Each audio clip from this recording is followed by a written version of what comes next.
하나님 말씀을 들으십시오.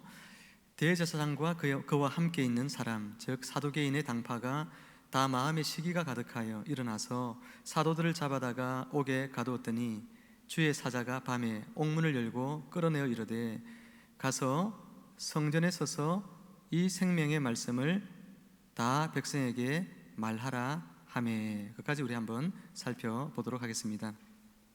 한번 따라해 볼까요? 장벽을 뛰어넘는 믿음.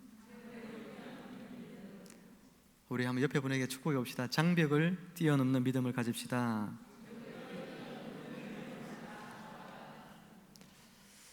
오늘 저는 장벽을 뛰어넘는 믿음이라는 제목으로 함께 말씀의 은혜를 나누기를 원합니다.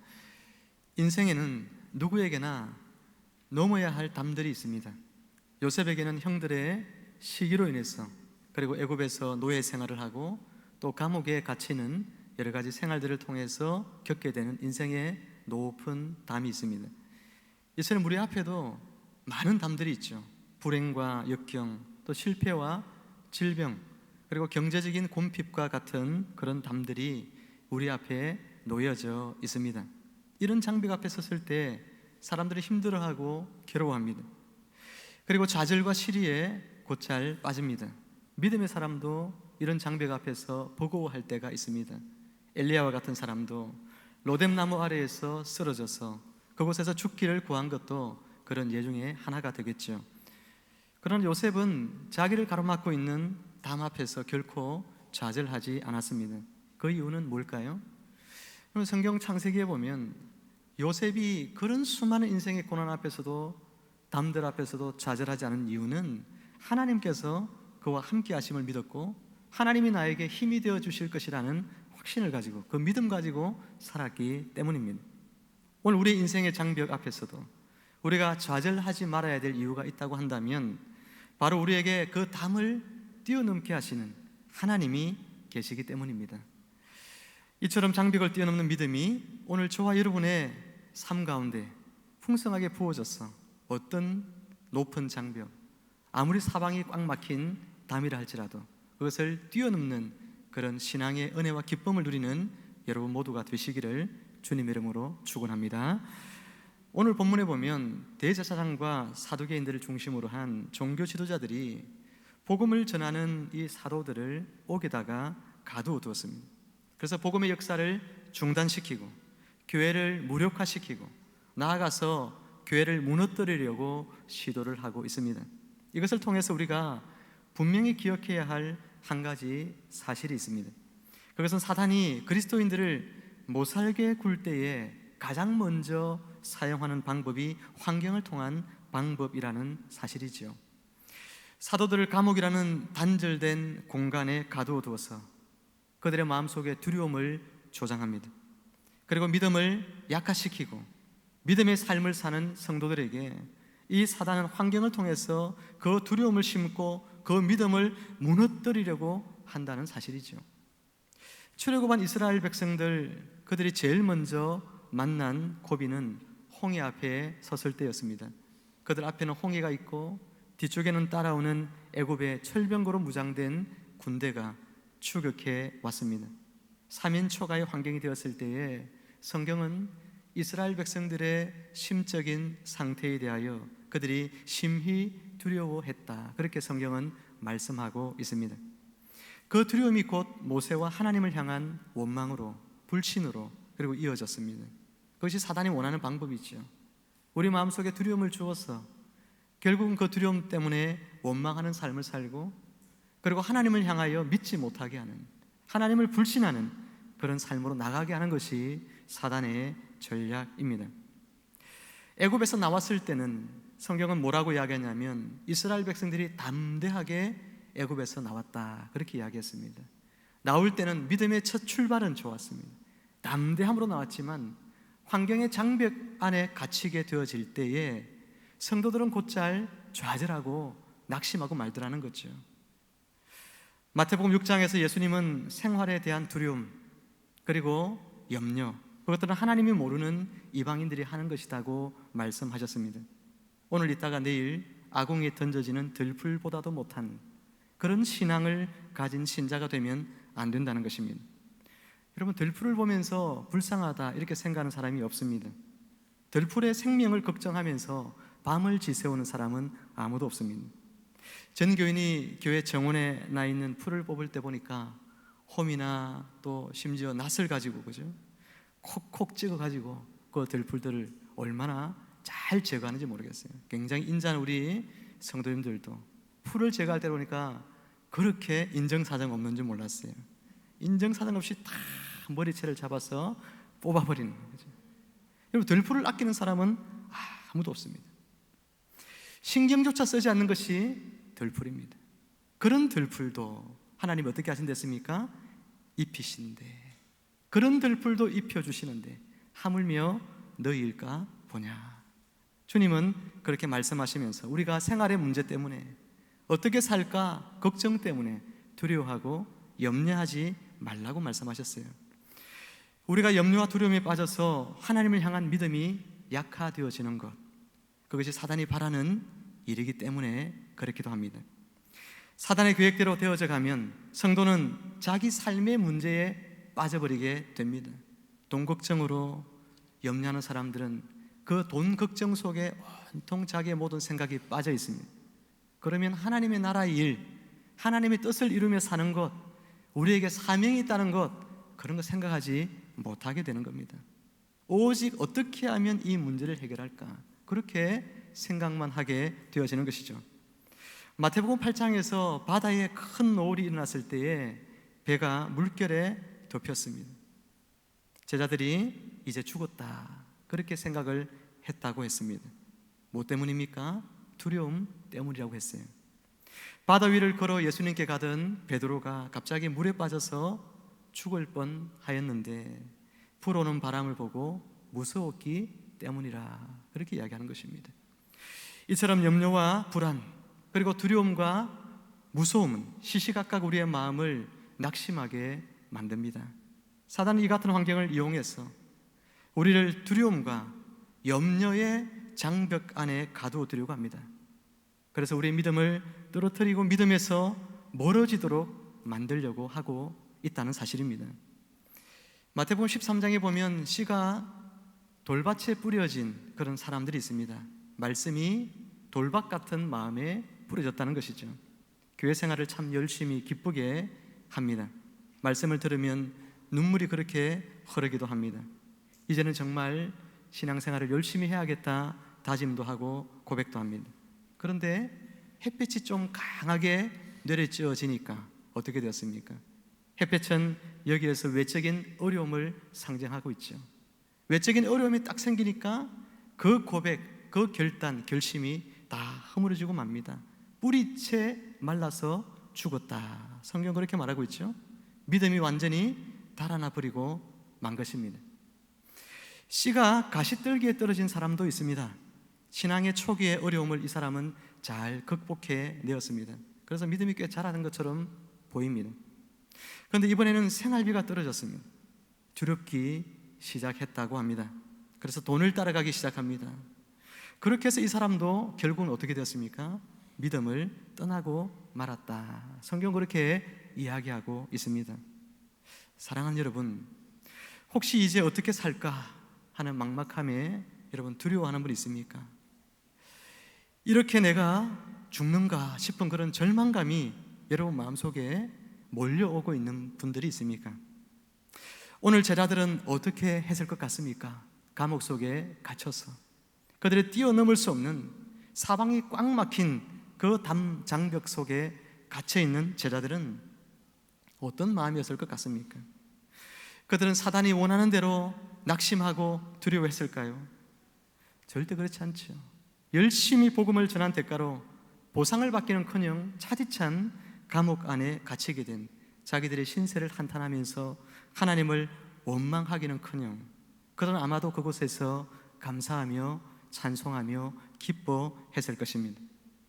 저들은 아무리 고통을 당하고 괴로운 일을 만난다 할지라도 그것이 오히려 그리스도인의 특권임을, 예수님을 믿고 따라가는 사람들이 세상으로부터 환난을 당하고 예수님 때문에 가난하게 되고 예수님 때문에 헐벗게 되고 예수님 때문에 핍박을 당하고 예수님 때문에 괴로움을 당할 때 그것이 나에게 기쁨이 된다는 것을 아는 사람들, 그 사람들이 바로 그리스도인들인 것 같습니다. 우리 41절 말씀을 함께 읽어보면 좋겠습니다. 41절입니다. 시작. 사도들은 그 이름을 위하여 능욕받는 일에 합당한 자로 여기심을 기뻐하면서 공의 앞을 떠나니라. 어떻게 떠났다고 했습니까? 기뻐하면서 떠났다, 그렇게 이야기합니다. 저들은 고난을 무엇으로 여기고 있습니까? 특권으로 여기고 있습니다. 그렇기 때문에 기쁨으로 살아갈 수 있는 것입니다. 마찬가지로 우리도 환경을 통해 역사하는 사단의 압박 속에서도 항상 기쁨을 간직하며 살아가는 그런 성도님들이 되시기를 주님의 이름으로 축원합니다. 오늘 제가 우리 범진혁 형제님 간증을 오늘 첫 시간으로 우리 진혁 형제를 이렇게 세운 것은 진혁 형제가 고난에 대한 묵상의 글들이 굉장히 은혜가 돼요. 제가 오늘 많은 시간이 없기 때문에 그 안의 내용들을 다 우리 형제가 나누지는 못했어요. 한 절반 정도밖에 나누지 못했지만 우리 진혁 형제의 간증 속에서 제가 은혜가 받았던 것은 뭐냐면 고난이 나에게 얼마나 큰 기쁨인가, 이것을 우리 형제는 알고 있다는 겁니다. 서울에서 생활할 때에 보증금이 없고 이래가지고 쫓겨났을 때 코인 노래방 아시죠? 동전 넣고 노래 부르는 이 조그마한 박스 같은 것, 그런 상자같이 생긴 노래방, 거기에 들어가서 거기서 밤을 지샜다는 거 아닙니까? 아침에 와보니까 자기 모든 짐들, 대여섯 박스 있던 짐들 다 사라져버리고 전기기사 공부하려고 했던 책들도 다 사라져버리고, 그래서 고향이 제주도거든요. 우리 형제가 그 제주도에 간 거예요. 그 제주도에서 얼마나 낙심하면서 갔겠어요. 그런데 서울에서는 정작 전기기사 자격을 따지 못했는데 그곳에 가서는 기사 자격증도 따고, 그리고 하나님께서 또 그곳에 또 어려움이 있을 때 광주로 오게 하셨어. 이 광주에 왔는데 또 그것이 전화회복이 되어졌어. 더 우리를, 믿음의 공동체인 우리를 만나고, 거기에도 생략되어 있습니다마는 우리 진혁 형제님이 신앙생활한 지가 얼마 되지 않는데 얼마 전에 처음 11조를 했어요. 그게 내용에 다 적혀 있는 내용들이기 때문에 11조를 하면서 너무나 기뻐하면서 글을 적어놨는데, 아니 하나님 앞에 돈을 바치는데 이렇게 기뻐하는 사람 내 처음 본 것 같아요. 너무나 감사하고 기뻐하는 거예요. 여러분, 그런 신앙으로 자라면서 본인이 깨달은 게 뭐냐면 고난이 나에게 유익이다 하는 것입니다.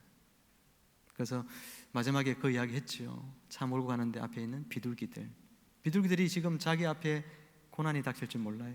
경적을 울려서 피하라고 사인을 주잖아요. 고난은 우리에게 그런 사인이라는 겁니다.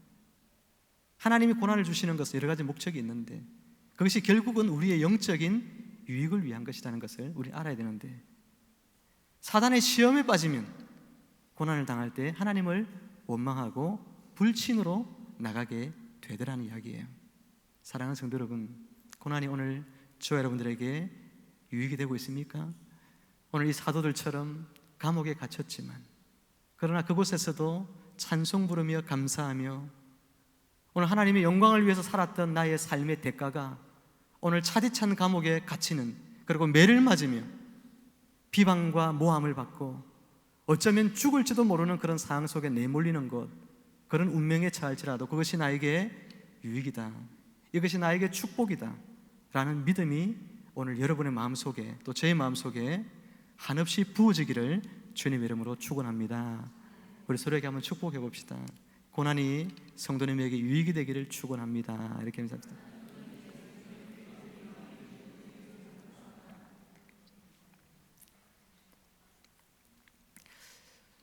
물질이 부족해도 채워주실 하나님을 기대하고 그러면서 기뻐할 수 있습니다.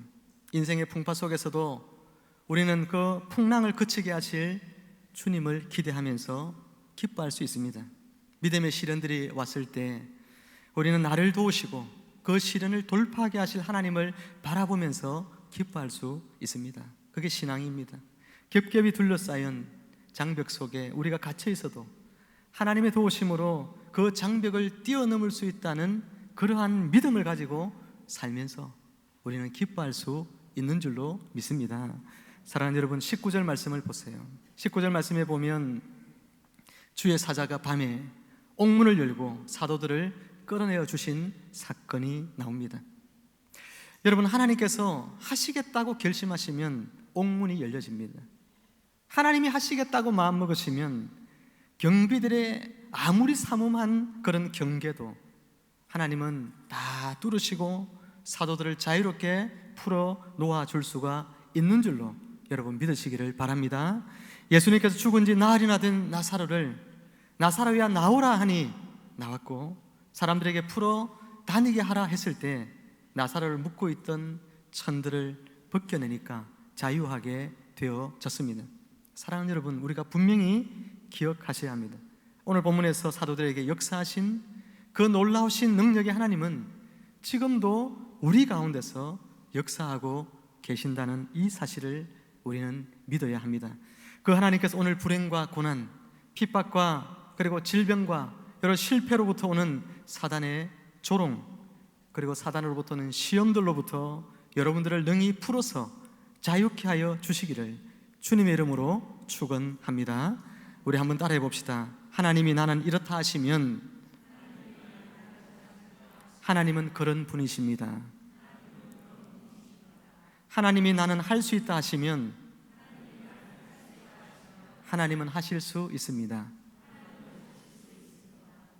우리 옆에 분에게 한번 이렇게 축복해 봅니다. 하나님이 나는 이렇다 하시면 하나님은 그런 분이십니다. 시작. 하나님은 그런 분이십니다. 하나님이 나는 전능하시다 하시면 하나님은 어떤 분이라고요? 전능하신 분입니다. 한 번 더 따라 합시다. 하나님이 나는 할 수 있다 하시면 하나님이 하실 수 있습니다.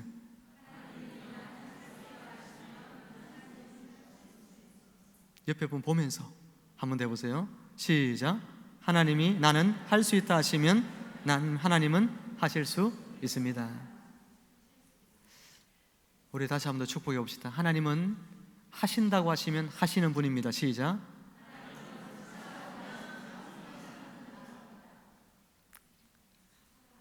사랑하는 성도 여러분, 오늘 하나님에 대한 이 믿음을 가지고 여러분 앞에 펼쳐진 장벽을 뛰어넘으시기를 주님의 이름으로 축복합니다. 문제는 우리에게 부닥치는 환경이 아닙니다. 우리의 믿음입니다. 우리는 탈출할 수 없지만 하나님은 하실 수 있다는 믿음을 붙들어야 합니다. 풍랑이는 바다에서 제자들이 무서워서 떨고 있을 때 예수님은 그들에게 믿음이 작은 자들아 그렇게 꾸중하셨습니다. 두려움과 믿음은 서로 반비례하죠. 믿음이 크면 두려움은 사라지는 거예요. 믿음이 작아지면 두려움이 커지게 되어져 있는 것입니다. 예수님께서 바람도 바다도 다스리는 전능자라고 하는 그 믿음만 있다면 두려워하지 않았을 것이라고 예수님께서는 제자들에게 말씀하시는 것이죠. 베드로가 바람을 보고 두려워하다가 물에 빠져 죽게 되었을 때 예수님은 제자 베드로의 손을 잡아 일으키면서 믿음이 작은 자여 왜 의심하느냐 그렇게 말씀하셨습니다. 제자들이 하루는 떡을 가지고 오지 않은 일로 인해서 염려하고 있었을 때가 있습니다. 7병 2삼의 기적이 일어나고 난 뒤에 제자들이 좀 예수님이 드실 만한 것, 제자들이 먹을 만한 빵들을 좀 챙겨서 갔어야 되는데 그러지 못해가지고 야 우리가 빵을 안 가지고 왔다 걱정하고 있었어요. 예수님께서 뭐라고 말씀하시냐면 믿음이 작은 자들아 어찌 떡이 없으므로 서로 의논하느냐 너희가 아직도 깨닫지 못하느냐 떡 5개로 5,000명을 먹이고 주운 것이 몇 바구니며 떡 7개로 4,000명을 먹이고 주운 것이 몇 광줄이었는지를 기억하지 못하느냐. 그러면서 예수님께서 꾸짖으셨어요. 믿음이 있으면 사단이 우리를 아무리 깊은 장벽 속에 가두어둔다 할지라도 두렵지 않습니다. 믿음의 사람은 하나님이 일하시면 그 모든 상황이 끝나게 될 줄로 알기 때문입니다. 하나님께서 천사들을 보내어 사도들을 이끌어내시기로 작정하시니까 감옥이 얼마나 철저하게 방비가 되어 있는가는 아무런 문제가 되지 않습니다. 이 말은 하나님이 마음먹으셔서 우리를 문제 속에서부터 벗어나게 하시고 두려움에서부터 벗어나게 하시기로 작정하시고자 한다면 우리가 안고 있는 문제의 그 크기나 그 문제가 얼마나 어려운 것인지는 아무런 문제가 되지 않는다는 이야기입니다. 사랑하는 성도 여러분, 이처럼 두려움과 무서움, 불안과 염려로 인해서 우리가 낙심하게 되는 것은 그런 마음을 불러일으키는 환경 때문이 아닙니다. 우리의 믿음 없음 때문에 일어나는 사실임을 알아야 합니다. 우리를 둘러싸고 있는 환경이 사방으로 막혀있는 거대한 장벽일지라도, 그리고 우리가 겪는 고난이 아무리 크고 감당할 수 없는 것이라 할지라도 하나님께서 하시고자 하시면 아무것도 아니라는 믿음을 가질 때 지금까지 문제라고 생각했던 그 모든 장벽들을 넘어설 수 있게 되어지는 것입니다. 끝으로 우리가 생각해 볼 중요한 문제가 있습니다. 그래서 오늘 사도들이 감옥에 갇히게 된 이유가 무엇 때문이었는가 하는 것이죠. 우리 17절 말씀 성경 같이 읽어보도록 할까요? 시작. 대제사장과 그와 함께 있는 사람 즉 사두개인의 당파가 다 마음에 시기가 가득하여 일어나서. 제자들이 감옥에 갇히게 된 이유를 성경은 종교 지도자들의 시기심 때문이었다, 그렇게 이야기하고 있는 것 같죠? 당시의 교회의 지도자였던 베드로와 그리고 사도들은 백성들의 칭송을 여러분 한 몸에 받았습니다. 그리고 사도들은 종교 지도자들이 갖지 못한 성령의 권능을 가지고 많은 병자를 치유하는 능력을 행하였습니다. 그리고 이런 결과로 인해서 날마다 믿는 자들의 수가 교회에 넘쳐나기 시작했는데, 바로 이 모든 일들을 종교 지도자들이 시기했다 하는 것이죠. 여러분, 사단은 언제나 저와 여러분의 인생을 장벽 속에 가둘 때 언제 우리를 그런 인생의 장벽 속에 가두어 두려고 할까요? 우리가 옴싹달싹하지 못하도록, 우리가 믿음이 약화되고 믿음의 삶을 살지 못하도록 사단은 언제 발악을 할까요? 그가 우리를 시기할 때인 것입니다. 어떤 훈련이든 훈련을 해보면 항상 초기의 훈련생들 중에 어려움에 빠지는 경우를 종종 보게 됩니다. 심적으로 또 육적으로, 경제적으로 또 관계적으로 또 환경적으로 여러 가지 어려움을 겪게 되는 것을 보게 됩니다. 그런데 사실 그런 정도의 어려움들은요, 믿는 자나 안 믿는 자나, 훈련을 받고 있는 자나 안 받고 있는 자나 사실 별 차이가 없어요, 따져보면. 그런데 희한하게도 이 훈련에 들어가면 평상시에는 뭐 그런 일들 있어도 뭐 그렇지 이렇게 지날 수 있는 일들인데, 훈련 속에만 들어가면 그것이 시험거리가 되고 갑자기 큰 고난의 문제가 되어지는 것을 보게 됩니다. 왜요? 사단이 시기하기 때문에 그렇습니다. 사단이 시기하는 일을 하면 우리는 평상시에 그렇게 어렵다고 생각되지 않은 일들도 어려운 문제가 되어지는 거예요. 사단은 기도하지 않고 말씀 생활하지 않는 성도를 잘 건드리려고 하지 않습니다. 여러분, 사단도 바빠요. 신앙생활 열심히 안 하는 사람들 쫓아다니면서 해코지 할 이유가 없습니다. 신앙생활 좀 열심히 해보려고 하면 시험을 줍니다. 믿음생활 이제 좀 열심히 해보려고 하면 여러 가지 일들을 자꾸만 만들어 줍니다. 성도가 가장 경계해야 할 때, 그때가 언제냐? 영성생활 좀 잘 하려고 할 때, 이제 믿음생활 좀 제대로 하려고 할 때, 이제 하나님 앞에 제대로 예배 드리려고 할 때, 이제 하나님 앞에 내가 성령 충만 받아서 하나님의 일들을 뭔가 좀 감당해 보려고 할 때, 그럴 때 사단의 시험이 가장 많이 온다는 거죠. 그때 우리는 경계해야 합니다. 영적으로 충만해질수록 우리는 더욱더 하나님의 은혜를 구하면서 살아야 하는 이유가 거기 있습니다. 한국 교회가 시험에 들기 시작한 것은 2000년대 초반부터입니다. 그전까지 한국 교회는 별다른 어려움 없이 성장 가도를 달려왔죠. 어느 목사님은 심지어 개그 프로그램에 등장하면서 국민적인 사랑을 받고 TV만 틀면 한때는 그 목사님 얼굴이 TV 채널에 공중파에 자주 보일 정도였습니다. 그런데 그런 교회를 사단이 시기합니다. 종교자유정책연대라고 하는 단체를 만들어서 매년 천문학적인 정부의 지원을 받아가면서 기독교를 조직적으로 무너뜨리기 위한 그런 단체가 설립이 되고, 안티 기독교인들 카페를 규합해서 댓글 부대를 만들기 시작하고, 반기독교적인 법안을 만들어서 2007년, 2008년도에는 공무원 종교차별금지법, 국가인권조례법, 미션스쿨, 종교수업 강제금지법 등등의 법안들을 교회를 무너뜨리기 위한 그런 구체적인 전략들을 여러분 법안을 제출해서 정부에 엄청난 압력을 가하기 시작하게 되었습니다. 한국교회 위기 뒤에는 한국교회 지도자들 그들의 그리고 교회의 잘못도 있지만 그러나 그 배후에 사단의 한국교회의 부흥을 시기하여 그와 같은 일들을 일으키고 있음도 우리는 분명히 인지할 필요가 있는 것입니다. 어찌되었건 오늘날도 사단은 성도와 교회가 성도답게 살고 교회당 교회로 세워지려 할 때마다 시기합니다. 그래서 우리를 두려움의 장벽 속에 가두어 두려고 한다는 사실을 여러분 잊지 말아야 합니다. 사단이 그렇게 하는 목적은 우리의 믿음을 약화시키는 것입니다. 성도들의 하나님의 사명을 감당할 수 없을 정도로 무력한 신앙인으로 살아가도록 하기 위함이라는 사실을 오늘 저와 여러분들이 깨달을 수 있기를 주님의 이름으로 축복합니다. 이제 말씀을 맺습니다.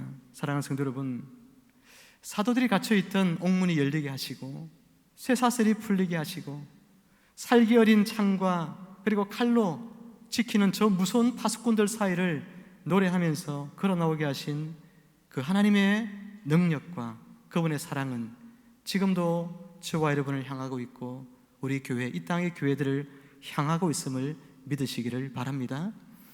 우리에게 부딪히는 역경, 어려움의 상황들 가운데서 여러분이 뭔가 해보려고 이리저리 발부둥 치면서 뛰어다니려 애쓸수록 여러분은 자칫 사단의 올무 속에 더 깊이 매여지게 되어질 수 있습니다.